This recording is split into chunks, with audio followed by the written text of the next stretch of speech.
to the crew of the Discovery. NERDSoul.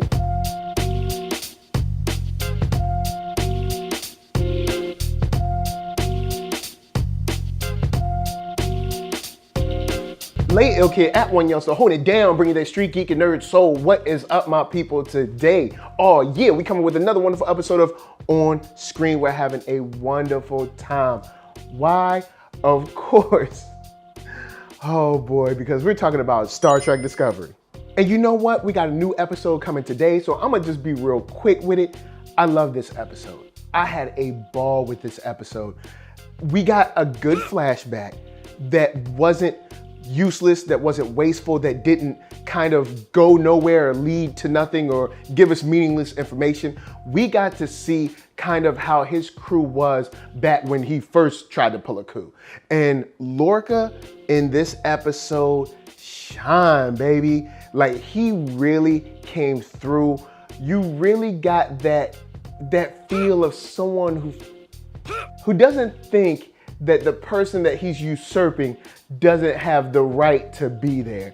But you also see his affections for Michael in there, you know, even though it's the other Michael, it's his Michael, it's the wrong Michael, but it's nice to see his affections in there. That was cool. I did not expect that to come through how it did. On the flashback, we also got to see the young, I believe, lieutenant that got killed earlier, like in the first episode. So it was good to see her come back, get a little play up in there as well, because there was so much melanin in this episode.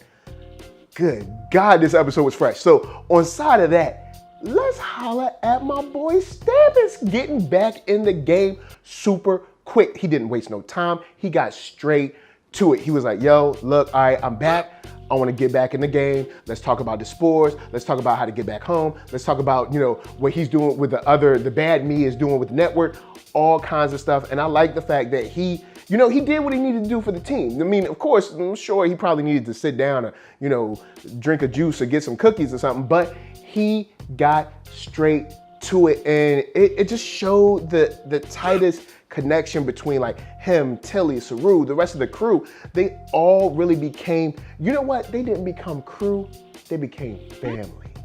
And that's all we could ask for, right? Is a crew that's together, they're tight knit, they feel for one another, they're pulling for one another, but they're headed by someone who has a cool, calm head and is ready for the challenge. Of course, I gotta give it to him. I gave it to him last episode. Saru has really come through. Like, Saru was kind of sniveling for a little bit and he was kind of getting on me, but I've liked his character growth all the way through this show, man. Just seeing him step up the way he has is a huge deal. Also, I want to really step real quick on how, you know, he doesn't take charge in the way where it's like he's overbearing. He's working with you. I mean, he's got the leadership skills, but he's working with you, not forcing you to work for him. And I think that's what makes him a great leader. I gotta give Saru his props, man. He is the captain. Now, real quick before we hit the jump, I want to talk about, of course, our Emperor Giorgio. Speaking about how Lorca used her weakness, and you can see how they look at each other, even though they know that they're the different versions of each other. That connection is still there. And you know, there's people that say, you know, in multiverse theory, that there's a similar through line through all of our versions in all of the multiverse. So it's nice when you have someone who was a sort of a mother figure and then someone who was straight up basically a daughter to her, reconnecting across stars, you know, across these situations and across these circumstances that they are now dealing with. I mean, you have a full-blown coup going on and you can still see it in their eyes. There is an emotional connection between, of course, Philippa Giorgio and Michael, which I really love. This show really went a long way to show that emotional connection and how much it meant. Now, we got a lot of cool action to talk about, but first, as always, KURO brand gonna help us pay them bills.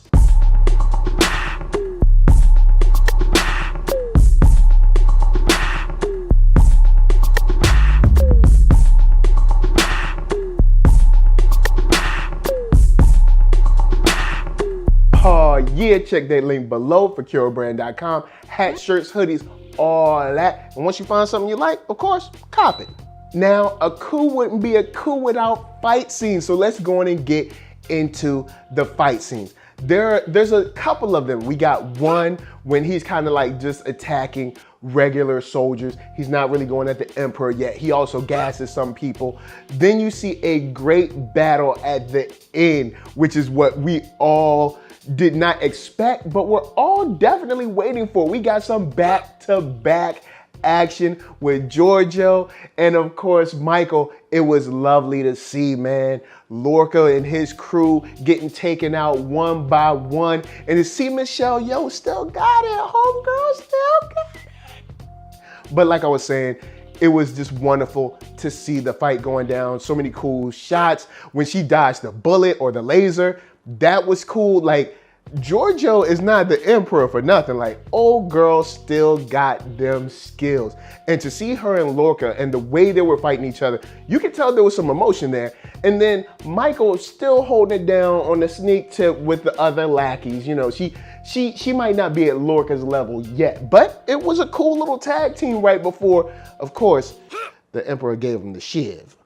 And honestly, I didn't even realize the intensity until I started to notice myself on the edge of the seat, because they're fighting and then you have the crew figuring out this plan. Like, we got to shoot these photons up in there, and it's got to put the spores in there. It's going to explode, but it's going to be waves and stuff. And we got to go to warp speed, and this will help us jump back home. And in that, I got to give props to the science. Once again, like I said with Godzilla, the science, you know, I don't know if that's real science. Of course it's not real science, it's science fiction. But the science made sense in the story. And that's all I can ask for. The science makes sense. If I can watch the story and be like, all right, that makes sense, I'm down with it. So I love how they brought that in. I love how they brought the energy source in it as well, and how it's been misused and things like that, and kind of setting the network back right where it's supposed to be. So not only did the crew come together and set things straight for the network of the whole multiverse, they also usurped an empire, which hopefully will not return and it'll be all okay on their universe. And they were able to get home while strengthening themselves, their psyche, coming closer together, becoming a family. And guess what? Michael gets a chance at redemption at saving Giorgio. Perfect. So guys, holla at me, I'ma holla at you. Down in them comments, let's talk about Star Trek Discovery. I'm so psyched to see what happens today. So let me know what you're thinking, man. I mean, we're gonna have to send off Lorca to that great big universe in the sky. Anyway, holla at me at thatnerdsoul.com, and that's where you can find all the videos from the oldest, newest, latest, greatest, and all that. Then head up to shop.thatnerdsoul.com and pick yourself up a t-shirt player, and don't forget to get one for them playettes. Then come back here, like, comment, subscribe, and share that NERDSoul. That's right, there's no better way that I can show you like what you are watching. So, LA, what up? VA, what up? RVA, you got my heart, and please be good to yourselves. Please be good to each other, and remember, yo, just because it looks like there's no hope doesn't mean there is no hope. Shouts out to Hugh. Peace.